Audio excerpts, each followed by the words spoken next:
मध्य प्रदेश का रुख करेंगे, लेकिन उससे पहले नारायणपुर की एक महत्वपूर्ण खबर है। कल जो हमने आपको बताई थी उसके अपडेट आपको जानना जरूरी है। छत्तीसगढ़ महाराष्ट्र सीमा पर कल यानी कि 30 अप्रैल को पुलिस और नक्सलियों के बीच मुठभेड़ में 10 नक्सली मारे गए थे। मौके से तमाम AK-47 समेत जखीरा बरामद किया गया था और अब पुलिस ने बड़ा खुलासा किया है। सुरक्षा बल ने बड़ा खुलासा किया है। ऑपरेशन सूर्य शक्ति चलाया गया है, यह जानकारी दी गई है। DVCM कैडर के 2 नक्सलियों को ढेर किया गया है जो 8-8 लाख के इनामी थे। अबुझमाड़, जिसे नक्सल की राजधानी कहा जाता है, यहीं पर टेका मेटा का जंगल नक्सलियों का हेडक्वार्टर था और यहां पर तमाम कार्रवाई की गई थी। CCM, DKSZC, DVCM कैडर के नक्सली भी तमाम शामिल थे। ये सब कुछ क्या है, सब कुछ क्या डेफिनेशन है, कैसे ऑपरेशन हुआ, सब कुछ हमारे सहयोगी संजय बताएंगे। उनका रुख करेंगे। संजय, बस्तर IG ने प्रेस कॉन्फ्रेंस की थी, आप वहां पहुंचे भी थे। क्या था ये ऑपरेशन सूर्य शक्ति, नाम इसे कैसे दिया गया था, कैसे ये चलाया गया और कौन कौन से वो ऐसे प्रमुख चेहरे हैं जिन्हें निस्त नाबूद कर दिया गया सुरक्षा बलों के द्वारा? नितेश, बहुत बड़ा ऑपरेशन था जवानों द्वारा। मेरे हाथ में जो कागज है, इसमें इस पूरे ऑपरेशन का कच्चा चिट्ठा है। इस ऑपरेशन से जुड़ी हर छोटी बारीकियां जो है वो इस पन्नों में दर्ज है। देखिए, ये ऑपरेशन जो है, इस ऑपरेशन में जंगलों तक पहुंचने के लिए, नक्सलियों के ठिकाने तक पहुंचने के लिए जवानों ने 60 से 70 किलोमीटर का सफ़र तय किया। लगभग 40 किलोमीटर अबूझमाड़ के जंगलों में जवान चले और नारायणपुर SP ने एक बहुत ही खास बात कही। अबूझमाड़ के जंगल, अबूझमाड़ मतलब वो जंगल जिसे बूझा ना जा सके, उसे अब हमारे जवानों ने बूझ लिया है। ये बहुत बड़ा बयान है। उन्होंने कहा कि अब हमारे जवान जो है वो अबूझमाड़ के जंगलों को समझ चुके हैं। अब इस जंगल में अगर नक्सली आते हैं तो उनका इसी तरह सफाया किया जाएगा, क्योंकि ये माना जा रहा था कि जब दक्षिण बस्तर में नक्सलियों पर सिकंजा कसेगा तो अबूझमाड़ उनकी नई जो है मतलब सेफ जोन होगा उनका। लेकिन इस ऑपरेशन के बाद, इस मुठभेड़ के बाद यह बात साफ हो चुकी है कि जवान अबूझमाड़ के जंगलों में भी नक्सलियों के गढ़ तक पहुंचेंगे और वहां घुसकर उनका सफाया करेंगे। इस मुठभेड़ में देखिए, एक SZC special zonal committee member मारा गया है, 2 DVCM मारे गए हैं, 2 एरिया कमेटी मेंबर मारे गए हैं, कुल 10 नक्सली मारे गए हैं जिन पर 63 लाख रुपए का इनाम था। जो जोगन्ना जो मारा गया है उस पे 190 से अधिक मामले दर्ज थे। समझिए नहीं था इसके 190 से अधिक मामले। पिछले 30 साल से नक्सल संगठन में जोगन्ना सक्रिय था और महाराष्ट्र और छत्तीसगढ़ में 190 से अधिक अलग अलग नक्सल मामलों में वो शामिल रहा था। वो इस मुठभेड़ में मारा गया है। उसकी उम्र काफी हो चुकी थी और ये जो बड़े मेंबर होते हैं वो स्पेशल जोनल कमेटी मेंबर था, मतलब नक्सलियों के दूसरे पायदान का ये नक्सली था। तो उसकी सुरक्षा में ही बड़ी संख्या में नक्सली तैनात होते हैं, उसे भी इस मुठभेड़ में मारा गया है। एक AK-47, एक इंसास, संजय, यहाँ पर बस्तर डिवीजन, मार डिवीजन, गढ़चिरौली डिवीजन, तमाम डिवीजन्स के नक्सली मौजूद थे। ऐसी खबरें हैं कि ये पलटवार के लिए नहीं बल्कि सुरक्षा के लिए और डर के साए में कहीं ना कहीं आ गए हैं जब से ये कांकेर की कार्रवाई हुई है और फिर उसके बाद सफलता हासिल हुई है। देखिए, इस मुठभेड़ को 16 अप्रैल के एनकाउंटर से जरूर जोड़कर देखना चाहिए, क्योंकि इलाका जो है ये लगा हुआ था, ये महाराष्ट्र बॉर्डर का इलाका है। और जिस पहाड़ी पे हापाटोला के जंगलों में जो 16 अप्रैल को मुठभेड़ हुआ था, वहां से कुछ दूरी पर ही इलाका था। लेकिन ये जो जगह थी, आप अगर तस्वीरें देख पाए, वहां नक्सलियों ने स्थायी कैंप बना कर रखे थे। नक्सली वहां JCB मशीन रखे हुए थे। वहां पर जो है नक्सलियों को ये लगता था कि ये हमारा बहुत ही सुरक्षित पनाहगाह है, यहाँ तक जवान नहीं पहुँचेंगे। यही वजह है कि इस पूरे मुठभेड़ में सरप्राइज एलिमेंट काफ़ी अधिक था। जवान जब वहाँ पहुँचे तो नक्सली इस बात के लिए तैयार नहीं थे कि जवान जंगलों में इतने अंदर तक आ सकते हैं। यही वजह है कि 10 नक्सली मारे गए, लेकिन जवानों को एक खरोच तक नहीं आई और लगातार बस्तर पुलिस के अधिकारी लगातार सफलता मिल रही है और इस सफलता के शौर्य की गाथा को लगातार संजय हमारे सहयोगी बता रहे हैं। संजय, बहुत बहुत शुक्रिया जुड़ने के लिए, बातचीत करने के लिए और तमाम जानकारी साझा करने के लिए। आगे बढ़ेंगे और बात करेंगे मध्य प्रदेश की। मध्य प्रदेश कांग्रेस अध्यक्ष जीतू पटवारी और विधानसभा में नेता प्रतिपक्ष उमंग सिंघार के भाजपा ज्वाइन करने की अफवाह उड़ी थी, जिसके बाद दोनों ही नेताओं ने इस खबर को बेबुनियाद बताया है और अफवाह फैला रहे लोगों को जमकर खरी खोटी भी सुनाई। दोनों ही नेताओं ने तमाम तरह की बातें कही हैं। मंगलवार को सागर में मंत्री गोविंद सिंह राजपूत ने दावा किया था कि हो सकता है कि 7 मई के बाद जीतू पटवारी भी बीजेपी में आ जाए। मंत्री राजपूत के इस बयान पर पीसीसी चीफ जीतू पटवारी ने भोपाल में मीडिया से चर्चा करते हुए अफवाहों का खंडन किया है। इसके साथ उमंग सिंघार ने भी अपने बीजेपी ज्वाइन करने पर क्या कहा है वो जरा सुन लीजिए। गोविंद राजपूत बेहोश है। बेहोशी के कई कारण हो सकते हैं। सत्ता की बेहोशी भी हो सकती है और तरीके की बेहोशी भी हो सकती है। वो होश, देखिए, अफवाहें भारतीय जनता पार्टी का आईटी सेल की अफवाहें हैं, उसमें वे विश्वास नहीं करते। और आप देख रहे कि इतने सालों से पार्टी के साथ खड़ा हूं, कई बार ऑफर भी आते हैं। अब जब सरकार जा रही थी जब हमने प्रलोभन भी नहीं आया तो अब तो सवाल ही नहीं। और रही बात दूसरी बात, तो उमंग सिंगार है, सिंधिया नहीं है। तो दोनों ने ही खंडन कर दिया है भारतीय जनता पार्टी में जाने की खबरों पर। इसके पहले कमलनाथ की भी खबरें चली थी कि कमलनाथ भारतीय जनता पार्टी ज्वाइन कर सकते हैं, नकुलनाथ कर सकते हैं, लेकिन खबरें हैं अंदर खाने की कि अंतिम समय पर बात नहीं बन पाई और ज्वाइन नहीं किए। विवेक हमारे साथ जुड़ गए हैं इस मसले पर बातचीत करने के लिए। विवेक, क्या ये अफवाह उड़ाई गई थी चुनावी पॉलिटिकल बेनिफिट के लिहाज से? जीतू पटवारी और उमंग सिंघार सिरे से खारिज करते हुए नजर आए और गोविंद सिंह राजपूत को भी उन्होंने काफी कुछ कहा है। नितेश, एक बड़ी बात है कि कांग्रेस के भीतर नेताओं का इनकमिंग नहीं है बल्कि आउटगोइंग है। कांग्रेस के तमाम सारे नेता एक तरफ जा रहे हैं और लौट के आने वाले यानी कि बीजेपी की तरफ से कोई कांग्रेस ज्वाइन नहीं कर रहा है। ऐसे में बीजेपी पूरा दम भर रही है और ये कहने से चूकी रही कि जीतू पटवारी कांग्रेस के प्रदेश अध्यक्ष और नेता प्रतिपक्ष उमंग सिंघार भी बीजेपी में शामिल हो सकते हैं।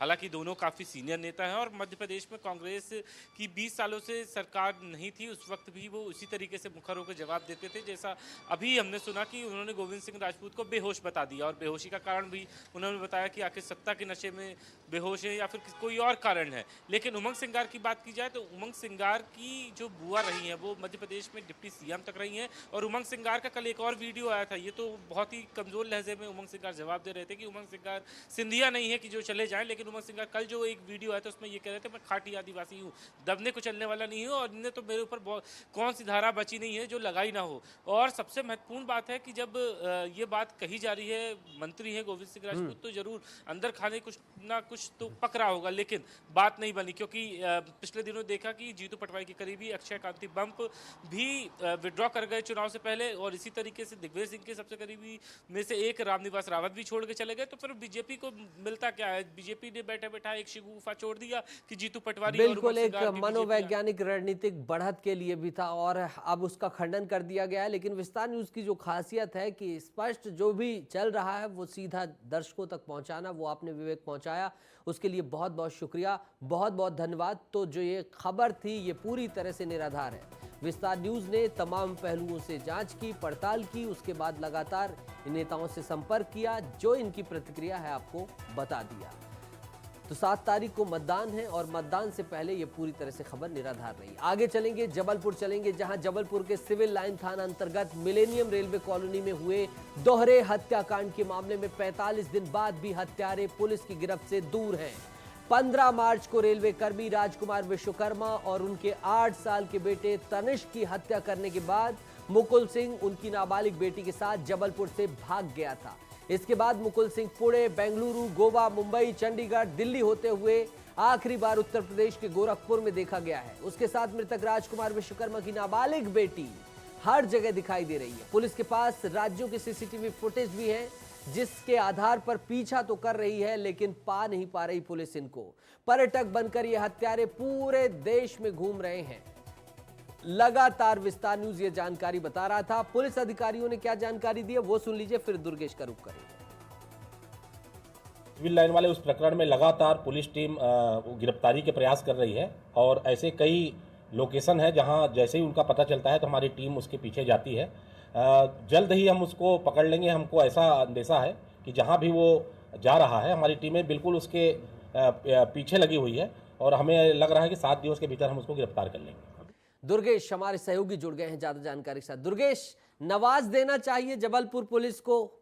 वीरता के चक्रों से, पद्मों से उनकी छातियों में लेबल लगा देना चाहिए कि नाबालिग उनको 45 दिन से घुमा रहा है पूरे देश में। ऐसे बड़े बड़े संगीन केसेस को कैसे सॉल्व करेंगे? दे देना चाहिए ना इनाम, ट्रॉफी, पद्म पुरस्कार, वीरता के पुरस्कार जबलपुर पुलिस को। बिल्कुल नीतीश, सवाल उठते हैं क्योंकि जब पुलिस जो इतनी हाईटेक खुद को बताती है, आधुनिक होना बताती है, और उसके बावजूद एक 20 साल के लड़के और एक नाबालिग लड़की को पिछले 45 दिनों से नहीं पकड़ पाई है, और वो शायद इनसे ज्यादा चालाक है और पुलिस से एक कदम आगे निकल रहे हैं। क्योंकि जिस तरह सीसीटीवी फुटेज निकलकर सामने आए हैं, पुलिस सीसीटीवी फुटेज तक तो पहुंच जाती है लेकिन उन तक नहीं पहुंच पा रही है। महाराष्ट्र, गोवा, कर्नाटक, उत्तर प्रदेश जैसे कई राज्यों में वो पर्यटक बनकर घूम रहे हैं, तमाम पर्यटन स्थलों पर मस्ती में घूम रहे हैं, लेकिन इतने घिनौने अपराध करने के बावजूद भी वो खुलेआम है और पुलिस उन तक नहीं पहुंच पा रही है। जिस लोकेशन को पुलिस को पता चलता है, जब तक पुलिस की टीम वहां पर पहुंचती है तब तक वो वहां से रवाना हो चुके होते हैं। बड़ी हैरानी की बात है, हालांकि पुलिस अपनी तरफ से कार्रवाई की बात कह रही है। पुलिस का ये कहना है कि उनके तमाम पुलिस अधिकारी हैं, बयान दे रहे हैं, हमारी बहुत ज्यादा कोशिश जारी है, हम लगातार लगे हुए हैं। हमने लास्ट टाइम भी एक खबर बताई थी, लगातार 45 दिन से इस खबर को लेकर हम जनता के सामने भी हैं, दर्शकों को दिखा रहे हैं। 8-8 टीमें बनाई गई थी, 40-45 फोर्स तैनात थी, पूरे पुलिस बल को लगा दिया गया, लेकिन ये हैं नाबालिग हैं और इन्हें नहीं पकड़ा गया। एक नाबालिग खुद की बेटी और एक वयस्क है, वो भी ज्यादा उम्र का नहीं है, अभी तक इनको नहीं पकड़ पाए दुर्गेश। बिल्कुल, देखिए, क्योंकि जिस तरह से पुलिस का दावा है कि हम कार्रवाई कर रहे हैं, लेकिन कार्रवाई किस स्तर पर हो रही है और कितनी जल्दबाजी में हो रही है, इससे साफ अंदाजा लगाया जा सकता है। क्योंकि लगातार हम, जैसा कि मैंने कहा कि सीसीटीवी फुटेज तक तो पहुंच जाती है पुलिस, तो फिर उनके तक क्यों नहीं पहुंच पा रही है। हालांकि इस बीच ये भी खबर आ रही थी कि जो आरोपी है वो नेपाल भागने की कोशिश में है, क्योंकि जो आरोपी है मुकुल, उसके कुछ रिश्तेदार जो है बिहार में रहते हैं, और ऐसे में बिहार का कनेक्शन उसके सीधे तौर पर निकल रहा है और वहां से नेपाल जाना काफी आसान हो जाता है। और ऐसे में कहीं ना कहीं पुलिस भी इस बात के लेकर चौकन्ना है कि अगर एक बार जो है आरोपी और अब नाबालिग नेपाल भाग गए तो फिर ये चोटी के जोड़ लगा लेंगे तो उसे पकड़ना बहुत मुश्किल हो जाएगा, और यही बहुत मुश्किल हो जाएगा। और देश में ही 45 दिन में नहीं पकड़ पाए तो आगे नेपाल में जाकर कैसे जबलपुर पुलिस अपना शौर्य का परिचय देगी, ये भी सवाल के निशाने में है। दुर्गेश, बहुत बहुत शुक्रिया जुड़ने के लिए और तमाम जानकारी साझा करने के लिए। आगे बढ़ते हैं और चलते हैं, अब कहां? राजगढ़ चलेंगे, जहां से दिग्विजय सिंह चुनावी समर में है। हमारे यहां ऐसा बयान देते तो हम तो कूट देते मतलब समझते हैं आप, मार देते। इस तरह की भाषा का इस्तेमाल किसी आम आदमी ने नहीं किया है, बल्कि पूर्व मंत्री ने किया है। कांग्रेस सरकार के पूर्व मंत्री ओमकार सिंह मरकाम ने गृह मंत्री अमित शाह पर यह टिप्पणी की है। देखिए, आपके गंभीरता के लिए आपको धन्यवाद देता हूँ। हमारे इधर अगर इस तरह से बयान देता तो हम तो टूट जाते। वो राजगढ़ की जनता को बोला है, उसकी हिम्मत कैसे हुई कि आपके घर में आकर के वो ये बोले कि जनाजा निकाल दे। मध्य प्रदेश की पूर्व कांग्रेस सरकार के मंत्री ओमकार सिंह मरकाम मंगलवार को चाचौड़ा विधानसभा पहुंचे, जहां उन्होंने राजगढ़ लोकसभा क्षेत्र से कांग्रेस प्रत्याशी दिग्विजय सिंह के समर्थन में नुक्कड़ सभा की। यहां उन्होंने 3 दिन पहले राजगढ़ जिले के खिलचीपुर में केंद्रीय मंत्री अमित शाह द्वारा दिग्विजय सिंह को लेकर दिए गए जनाजा वाले बयान को लेकर विरोध जताया। उन्होंने जोश ही जोश में यहां तक कह दिया कि उनकी हिम्मत कैसे हुई इस तरह की बयानबाजी करने की। हमारे यहाँ ऐसे बयान देते तो हम तो कूट जाते।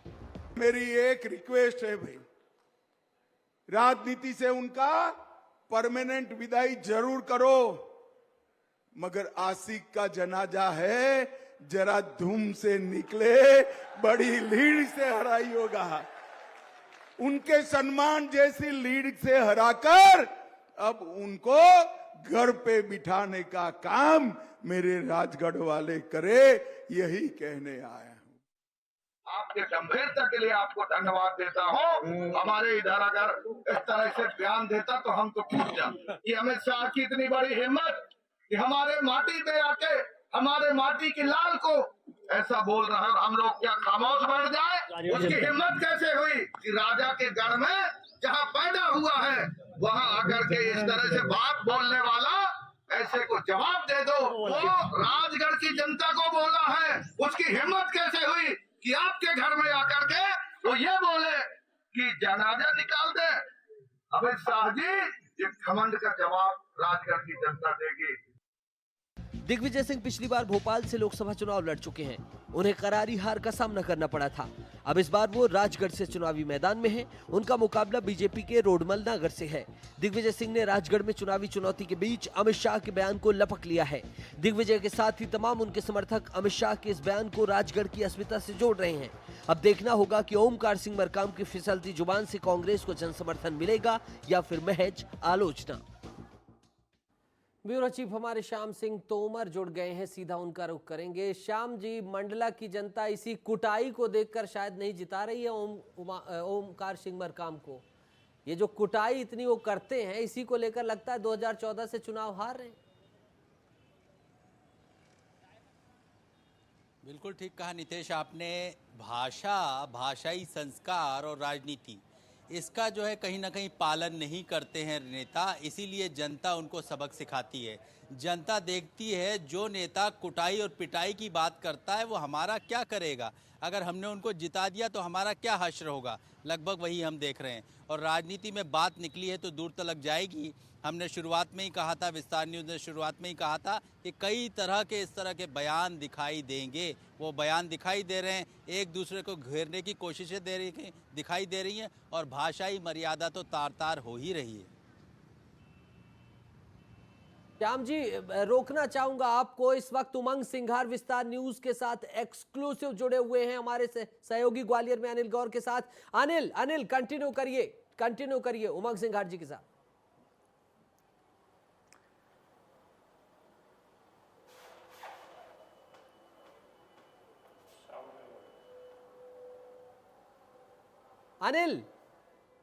अनिल आप कंटिन्यू करें। अगर आप तक आवाज आ रही हो, उमंग सिंघार आपके साथ नेता प्रतिपक्ष हैं, उनसे बातचीत करें।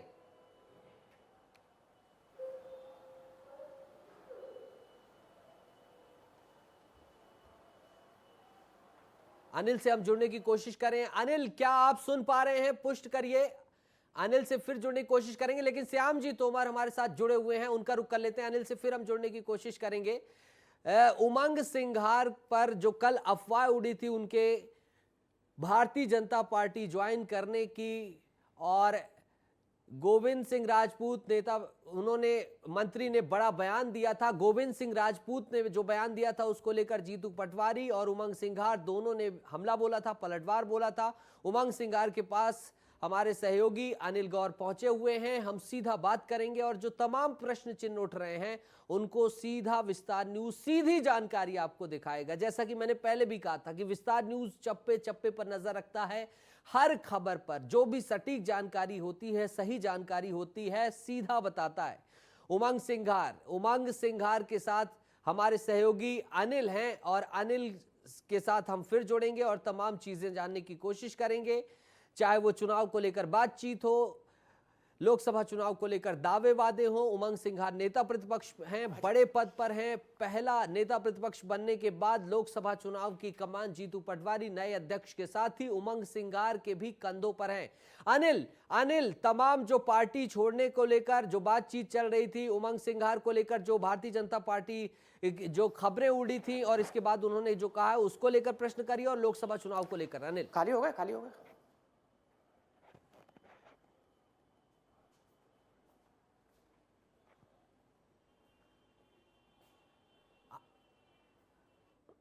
अनिल, अगर आप तक आवाज आ रही है तो आप बिल्कुल बातचीत करें।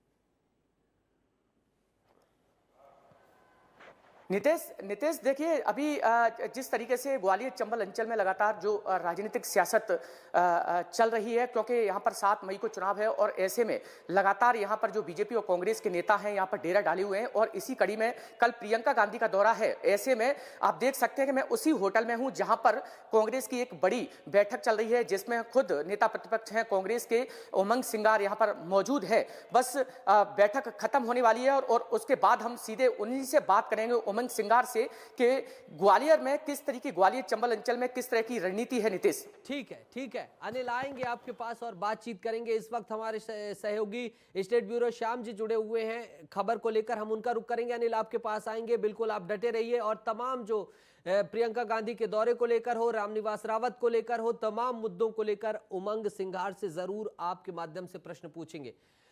और राजगढ़ से बड़ी खबर आ गई है, राजगढ़ से बड़ी खबर आ गई है, आपको बता रहे हैं राजगढ़ से बड़ी खबर आ गई है जहां कांग्रेस को बड़ा झटका लगा है। जिला पंचायत सदस्य कैलाश सक्राजित नायक ने इस्तीफा दे दिया है। जिला पंचायत सदस्य कैलाश सक्राजित नायक ने इस्तीफा दे दिया है। रायगढ़ के पूर्व विधायक प्रकाश नायक के छोटे भाई हैं कैलाश सक्राजित। सोशल मीडिया पर कांग्रेस छोड़ने की जानकारी इन्होंने दे दी है। कैलाश सक्राजित के घर बोरे बासी खाने पहुंचे थे पूर्व सीएम भूपेश बघेल। तो रायगढ़ से बड़ी खबर आपको बता रहे हैं जहां एक और झटका लग गया है कांग्रेस को।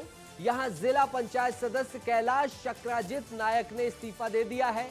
रायगढ़ से पूर्व विधायक प्रकाश नायक के छोटे भाई हैं कैलाश सक्राजित। सोशल मीडिया पर इन्होंने कांग्रेस छोड़ने की जो जानकारी दी है वो आप टीवी स्क्रीन पर देख सकते हैं।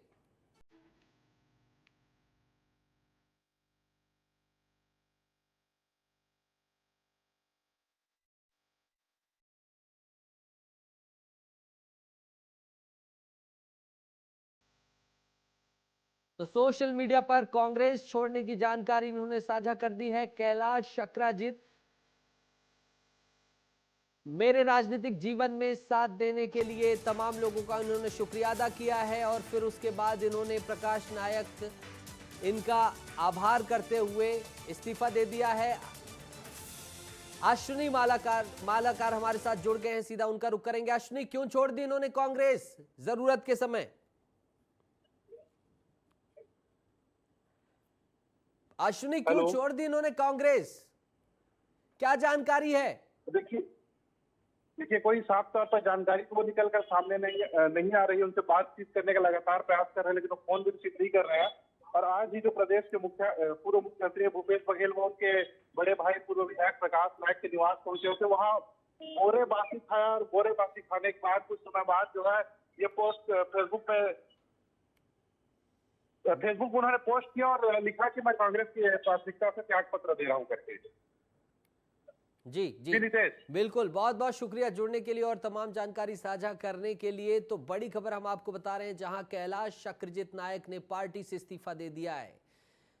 और अब सीधा ग्वालियर का रुख करेंगे और उमंग सिंघार जो नेता प्रतिपक्ष हैं वो हमारे रिपोर्टर अनिल गौर के साथ है, सीधा रुख करेंगे।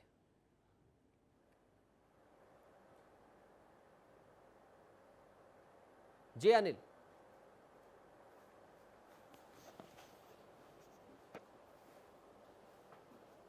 अनिल, बातचीत करिए, उमंग सिंघार आपके साथ बैठे हुए हैं।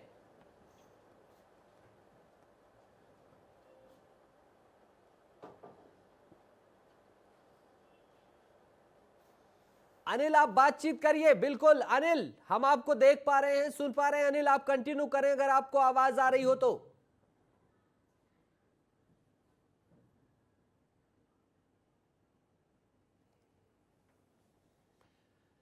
अनिल, बिल्कुल आप बातचीत करें। नेता प्रतिपक्ष उमंग सिंघार आपके साथ हैं। प्रियंका गांधी के दौरे को लेकर, रामनिवास रावत के कांग्रेस छोड़ने को लेकर, इसके साथ ही भारतीय जनता पार्टी में जो जाने की अटकलें चल रही थी उनको लेकर, और लोकसभा चुनाव में वादे क्या हैं, दावे क्या हैं कांग्रेस पार्टी के, इसको लेकर तमाम मुद्दों को लेकर बातचीत करिए।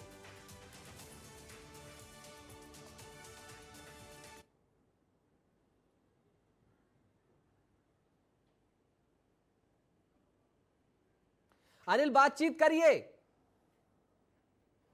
बिल्कुल बिल्कुल नितेश, देखिए इस वक्त हमारे साथ मौजूद है नेता प्रतिपक्ष उमंग सिंघार जी जो ग्वालियर चंबल अंचल के दौरे पर हैं। और इसका सबसे बड़ा कारण यह है कि ग्वालियर चंबल अंचल इस समय सियासत का गढ़ बना हुआ है। कल प्रियंका गांधी का दौरा है मुरैना में, इसकी तैयारियों को लेकर आए हुए हैं। सर, राहुल गांधी के बाद अब प्रियंका गांधी आ रही हैं, किस तरह का माहौल देख रहे हैं आप कांग्रेस को लेकर? देखिए, जिस प्रकार से ग्वालियर और मुरैना दोनों और मिंड पूरे चंबल क्षेत्र में कांग्रेस के पक्ष में एक माहौल है, और प्रदेश की जनता जो 3 महीने पहले जो चुनाव हुए उस चुनाव में जिस प्रकार से इन्होंने वादे किए थे कि बिजली के बिल माफ़ करेंगे, नहीं करे।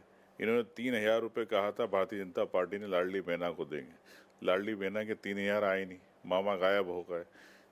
इन्होंने कहा था कि गेहूं के हम 2700 रुपये देंगे समर्थन मूल्य, वो किसानों को नहीं दिए। तो ऐसे कई बात है। आज अतिथि शिक्षक, कल 30 तारीख को प्रदेश के 70,000 अतिथि शिक्षक बेघर हो गए। तो ये सब बातें हैं जो जनता जान रही है, देख रही है। युवाओं को नौकरी की बात है, मोदी ने कहा है कि 2 करोड़, लेकिन 20 करोड़ पूरे देश के अंदर युवा बेरोजगार हो गए। तो हम इन बातों को लेके जा रहे हैं जनता के बीच में, और इसका सीधा सीधा फायदा कांग्रेस को मिलेगा। और जिस प्रकार से राहुल जी आए अभी कुछ दिनों पहले, एक माहौल रहा, कार्यकर्ताओं में जोश भर के गए, उसी तरह एक कड़ी में प्रियंका जी कल आ रही है, उनकी जोर शोर से तैयारी है, मुरैना के अंदर आपको कल दिखेगा। लेकिन सर, देखने में आ रहा है कि जिस तरीके से राहुल गांधी की यात्रा हुई, प्रियंका गांधी, लेकिन कांग्रेस के जो बड़े नेता हैं वो लगातार बीजेपी में शामिल होते जा रहे हैं। एक बड़ा नेता जो रामनिवास रावत के रूप में कल बीजेपी में शामिल हुए, और मुरैना की जो महापौर हैं शारदा सोलंकी, वो बीजेपी में शामिल हुई। तो जिस तरीके से जो बिखराव की स्थिति है, इसके पीछे का कारण है, क्यों लोग जा रहे हैं? देखिए, दबाव और प्रभाव की राजनीति भारतीय जनता पार्टी कर रही है। और चाहे जो नेता कुछ पद की लालच में जा रहे हैं, रामनिवास जी जब विधायक नहीं थे तो जब क्यों नहीं गए? आज विधायक है तो आज उनको लग रहा है कि मुझे पद चाहिए, इसलिए गए। और मैं तो ये कहना चाहता हूँ आपके चैनल के माध्यम से कि भारतीय जनता पार्टी जिस प्रकार से देश में राजनीति कर रही है, अगर कांग्रेस का 70 साल में अगर इस प्रकार की राजनीति करती, प्रभाव दबाव की, तो भारतीय जनता पार्टी का बीज नहीं होता देश में। लगातार सर, अभी रामनिवास रावत से भी बातचीत हुई हमारी, उन्होंने साफ तौर पर कहा है कि पार्टी लगातार उपेक्षा का शिकार हो रहे थे, वो उनके जो विकास कार्य थे वो रुके हुए थे, इस वजह से उनको निर्णय लेना पड़ा है। इतने सालों से जब पार्टी के लिए काम कर रहे थे, पार्टी के नाम से उनकी दुकान चल रही थी, आज एकदम एकाएक दुकान उनकी बंद हो गई है। इतने साल हो गए उनको, कितने साल हो गए? आज मेरे ख्याल 60-65 साल के हैं वो, तो वो चीज़ की गंभीरता नहीं है क्या उनमें? तो सर, क्या लगता है कि जिस तरीके से राहुल गांधी का दौरा हुआ भिंड में, अब मुरैना में प्रियंका गांधी का दौरा है, तो कितनी तस्वीर बदलेगी खासकर कांग्रेस को लेकर ग्वालियर चंबल अंचल? तस्वीर देश की बदल रही है। प्रतिशत वोट का गिर चुका है, वोटिंग परसेंटेज, मोदी की लहर खत्म हो चुकी है। और 40 पार्टी की बैसाखियों पे जो 400 पार का नारा दे रही है, वो कैसे 400 पार करेगी? तो भारतीय जनता पार्टी जुमलेबाजी वाली पार्टी है, और आपको ये आने वाले समय में मध्य प्रदेश के अंदर भी परिवर्तन दिखेगा। तो बिल्कुल नितेश, देख सकते हैं आप कि जिस तरीके से उनका दावा है कि लगातार जो माहौल है, खासकर ग्वालियर चंबल अंचल की बात करें तो पूरी तरह से कांग्रेस ताकत लगाए हुए है। और इसके पीछे का कारण यह है कि जिस तरीके से साल 2023 का जो विधानसभा चुनाव हुआ था, उसमें बीजेपी का परफॉर्मेंस तो ठीक रहा, लेकिन कांग्रेस भी पीछे नहीं रही। यहाँ पर 34 सीटों में से 16 सीटें कांग्रेस के पास है। यही कारण है कि यहाँ पर यही कारण है कि पूरी ताकत झोंक रखी है कांग्रेस ने। अनिल, आपने जो ये बातचीत की उसके लिए बहुत बहुत शुक्रिया। उमंग सिंघार से दर्शकों को मुखातिब कराया, बहुत बहुत आपका शुक्रिया। और आपका शहर आपके रिपोर्टर में इतना ही।